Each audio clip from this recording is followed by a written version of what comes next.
Hello, everybody, and welcome to this spotlight on HR. Today, I am really delighted to be joined by Euan McNair, who is the Head of Talent Acquisition at Aegon. So welcome, Euan, to Spotlight. Thanks for having me along. Thank you very much. Now, the reason I wanted to feature you, Euan, is the whole topic, specialism of talent acquisition is huge, okay? I think everybody would agree, certainly, post-pandemic, the models within HR have changed. The types of people that hiring managers are looking to hire has changed. And I mean, it is such a massive topic. We've just been saying that kind of off air, we could talk about this all day. However, I really want to pick your brains, tap into your expertise and insights around the topic of talent acquisition, because there'll be a lot of people that are in this field who will be really interested just to hear your take on things, because you do have a really good, strong profile in the market. You're obviously currently at Aegon, you've worked for Barclays, you've worked at Royal London, AMS, so you know your stuff. So it'll be really good to get your insights. So I'm going to kick off straight away, Euan, by asking you, how do you feel the role of TA or talent acquisition has evolved? And more importantly, how do you see it continuing to evolve over time? Sure, it's a really good question, and part of the prep for today, I dug out a LinkedIn infographic from a number of years ago. Okay. They are a really good kind of modern TA professional. What do they need to be? And I've got it on one of my screens here, and it's matchmaker. It'll be a marketer, salesperson, talent advisor, data nerd, researcher, technologist, and psychologist. And I thought, it's pretty good. It stands the test of time, right? Now, that's actually from 2014. It's 10 years old. Yeah. So as much as I think the specialism, and you're absolutely right, Katie, it is absolutely evolving, models are changing, I think there's fundamentals that stand the test of time. And I think when I look at those elements, I think we're getting more sophisticated and getting more nuanced with those elements. So I see these just being heightened. And then the build on that infographic for me, I think TA is evolving to be much more proactive in terms of managing risk. I think we're forward-facing. We engage with candidates and customers.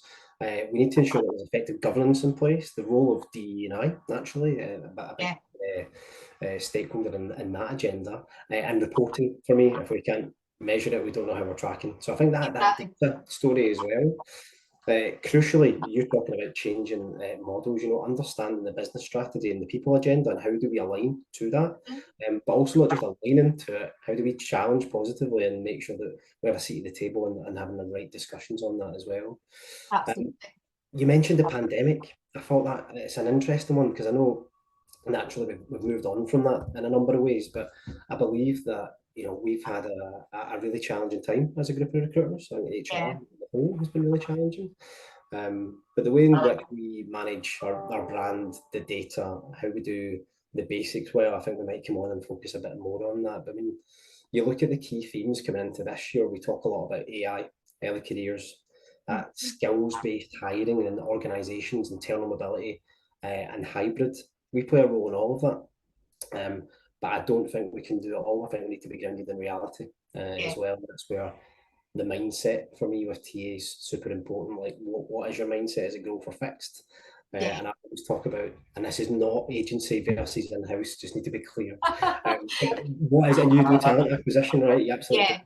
I think recruitment, filling a job, and talent acquisition are different things. Absolutely. It's like football and rugby. You play with a different shaped ball, right? So that's just kind of my mindset in terms of that. I think we continue to evolve, be more sophisticated, and I feel that we have more of a seat at the table at that senior level of HR now than we probably did do.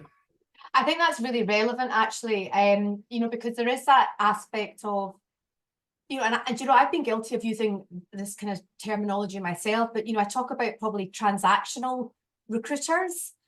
Then when I get a requirement in for a more strategic, more sophisticated recruiter, I seem to suddenly switch to it's a talent acquisition specialist that I need. When actually, I think you're right. That evolvement has been that, your talent acquisition experts now in the market that are in demand are the ones that can absolutely do the operational piece, but they need to be more sophisticated, more forward thinking, probably more agile, you know, to meet the demands of the organisation and the sort of talent pools around them. Yeah. So no, I think it's a really valid point, Euan, you know, so thanks on that. You know, and I think, you know, you touched there upon the pandemic, and yeah, you're right, we have come out the other side. However, it's still there, you know, we've just learned to live with it, you know, and we've learned massive lessons from it. Sure. But I'm really interested to understand from your perspective, you know, having worked within your role throughout the pandemic, both pre and post, what impact do you think the pandemic has had in actually evolving that whole TA expertise and specialism? Yeah, it's a great question. I think undoubtedly, in short, it got harder. For TA professionals, there's absolutely no doubt about that. The expectations and demands of candidates and businesses alike, it became much harder. But naturally, there's opportunity within that. And I think there's a number of us and a number of organisations and TA professionals that have grabbed that opportunity. So similar to the previous points that we discussed, but for me, I think one of the big challenges and opportunities, I guess, is what decisions did the businesses make at that time? And again, I'm not being critical of people who made these calls, but there's a number of organisations that put in freezes for long periods of time or with TA offers. And I understand why, but the ramifications of that in terms of the trust that was diminished with candidates, the damage that might have done to brands, that takes years to rebuild. We've talked about it previously. I know every TA professional will talk about like a Glassdoor and Indeed, you know, that real kind of review site piece. Everybody has an opinion. There's how we manage our EVP, the brand management. But I think with TA and with HR in general, sometimes you just need to look at wider society, right? So at that time, we went through a lot. And I think it changed how we acted as human beings. Our behaviour changed as consumers. So naturally, why would this not change our behaviour as a candidate? So we expect and demand more transparency than I think we ever have done. Absolutely. And I think the role of the TA professional in that then became down to we no longer have a candidate and a requirement. I think we consult on building propositions. So there's much more discussion and much more onus on total reward, culture, engagement, the purpose of an organisation, and being really clear and articulate on what that is. I think the need for insight, understanding candidate behaviour and motivations, understanding the strength of your brand in the market. Again, I hark back to reporting, so that is quantitative and qualitative data. Where are we? And I think ultimately, again, the greater conversations and the opportunity that we've had as TA professionals to get in and have really informed, insightful discussions with reward, talent management, L&D. But ultimately, the one area that I think we've certainly done a great job of in areas is that role of getting in with the hiring manager. So the role of a manager or a leader in any business became harder. And were we making their job easier or harder as a hiring manager as well? I think we need to be very mindful of that naturally too. Completely. And I guess one of the things that certainly myself and the team have picked up on is that whole kind of candidate journey, you know, how from that very first application process to an organisation, how they're actually treated. You talked there about, you know, AI earlier on in the conversation. You know, that seems to have certainly taken a fairly big place on the TA landscape. Now, my goodness, there's so much involvement that can happen there. But I think, as you say, candidates now have a much stronger voice and they speak with their application. So if they don't like how a brand is engaging with them, and that goes right back to the basics of sending in a CV or speaking to a recruiter or somebody in your TA team, if that's not meeting their expectations, as you've talked about there, you've lost them, you know, and they're away. So I think that in itself is a massive change. The other, obviously, the other point would be that whole kind of shift to the working patterns, the hybrid aspects. So, I mean, how has that impacted you guys? Yeah, it's an interesting one. I mean, you can see naturally in the market, and they can do their own research. A lot of organisations taking a different stance on this. I think from an Aegon perspective, I think we've been incredibly balanced throughout. We sort of have 2 days in the office, three at home. And I think it's interesting to look at the hybrid piece. I find it fascinating, genuinely, away from Aegon, just more holistically. My view on it when we went hybrid we always wanted a day a week at home, and then we were forced into having 4 or 5 yeah. days a week. Whether you wanted it or not.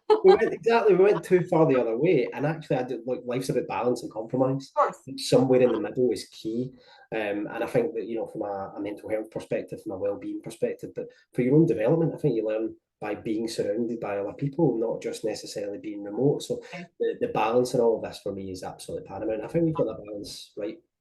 And can I ask, just out of curiosity, only because I'm beginning to hear more on mandatory hybrid, Yeah. are you guys mandatory in terms of what days your employees need to be on site, or is it still very much employee choice? Yeah, no, we're not mandatory in terms You're of not. days. I think, you know, when I look specifically at my own team, we do a particular day a week when we all come in together. Yep. And we have a team meeting that day. We all round the table. Sometimes there's the colleagues that maybe have stayed at home due to weather. We just talked about that. Oh, yeah, absolutely. But yeah, there's a nice mix, and we try and make sure that we go for lunch. And there's other elements, and I think my view on hybrid is I think we focus the letter I. Yeah. Yeah, absolutely. What's in it for me? But Mhm. actually, I think I have a duty of care to my colleagues. I need to give something back, and it's Yep. about that service. It's back to balance, Katie, for me. Of course. Do you know, it's funny, my dad always talks about you know, keeping things simple, and I have to say I'm a huge fan of it, right? So if I can keep my processes simple, for me, there's a lot of positives from that. Sure. However, you know, I think you know, we've just been talking about the complexity of talent acquisition, you know, and how it has changed and how it has evolved. Sure. How do you simplify it? How on earth do you keep it simple? Yeah, it's an interesting one. It's a regular challenge, right, in the role that Yeah. I do. And I think for me, again, we've been in TA since 2008. I think there's and I've been guilty of this. It's not a damning statement, but I think sometimes we dive straight to solutions, try to fix a lot of the time. We're actually Yeah. slow down to speed up, understand the problem, because I think sometimes you jump straight to solution, you might be making the problem even worse. So Yeah. I think it's really paramount to be clear on a model and a vision, and Yeah. being unrelenting in the strive, but also being willing to understand that we might have got that wrong and be agile. You used that word earlier on. I think it's paramount in the space. For me, in terms of, you know, keeping it simple as you can, I think you need to be exceptional and really non-negotiable with the basics. Yeah, absolutely. Read a book a while ago about the All Blacks, and they have this phrase, you know, it's about world-class basics.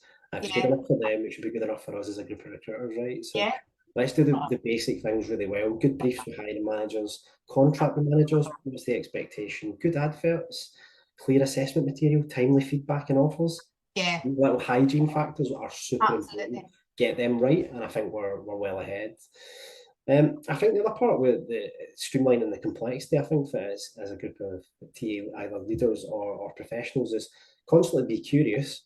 Mm-hmm. I think we need to be grounded in reality. It's that ambition versus pragmatism and getting the balance of that. And I think setting recruiters up to succeed is paramount. We talked a lot, you touched on candidate experience. I think there's those three personas of recruiter experience, hiring manager experience, candidate. And if we get those three right, I think we're in a really strong place. And I think for me, the final part on the streamlining the complexity and making it easier, I think there's three pillars to talent acquisition.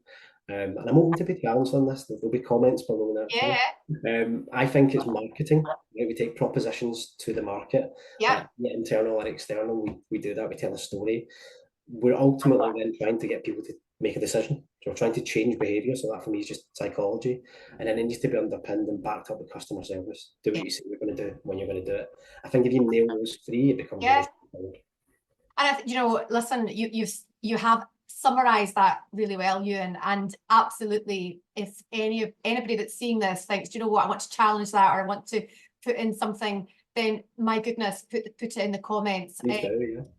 Euan, I think we said earlier, you know, you could literally talk probably all day on talent acquisition and how it's changed, but I'm really hoping that this spotlight has given some of the snapshots and some of the headlines as to what's kind of on people's minds at the moment around it. But certainly I will tag you in my post so that people can reach out to you either via myself or to you directly. I know you're well networked, so I'm sure there will be lots of people wanting to pick those brains. But certainly from me, thank you so much for joining me today. No, no problem at all. Thanks for the opportunity. And as you say, if anybody wants to reach out and have a discussion, you're happy to do that. But thanks very much for inviting me along, Katie. I really appreciate it. Amazing.